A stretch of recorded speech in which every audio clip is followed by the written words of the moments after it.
2026 সালের 6ই মার্চ শান্তিনিকেতন বিশ্বভারতীর অভ্যন্তরীণ বসন্ত উৎসব বা বসন্ত বন্দনার অনুষ্ঠান সূচি। ভোর 6টায় বৈতালিক। ভোরে আশ্রম প্রাঙ্গণে আশ্রমিক ও ছাত্রছাত্রীদের সমবেত গানের মধ্যে দিয়ে দিনের সূচনা হয়। সকাল 7টায় পদাবলী কীর্তন ও শোভাযাত্রা। আম্মকুঞ্জ থেকে শুরু হওয়া শোভাযাত্রায় ছাত্রছাত্রীরা ঐতিহ্যবাহী হলুদ পোশাকে সজ্জিত হয়ে ওড়ে গৃহবাসী গানে নৃত্য পরিবেশন করেন। সকাল 7:30টায় মূল সাংস্কৃতিক অনুষ্ঠান। আম্রকুঞ্জে বা গৌড় প্রাঙ্গণে রবীন্দ্রসঙ্গীত আবৃত্তি ও নৃত্যের মাধ্যমে ঋতুরাজ বসন্তকে বরণ করে নেওয়া হয়। সকাল 8:30টায় আবির খেলা।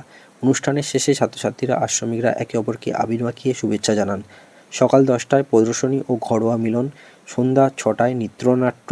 ইউনেস্কো ওয়ার্ল্ড হেরিটেজ সাইটের মর্যাদা রক্ষায় এই অনুষ্ঠানটি সম্পূর্ণ ঘরোয়া রাখা হয়েছে।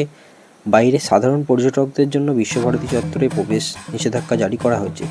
তবে স্থানীয় বোলপুর বা আশেপাশের বিভিন্ন রিসর্টে 3রা ও 4ঠা মার্চ পৃথক বসন্ত উৎসবের আয়োজন হয়ে থাকে, যেখানে পর্যটকরা সরাসরি অংশগ্রহণ করতে পারবে।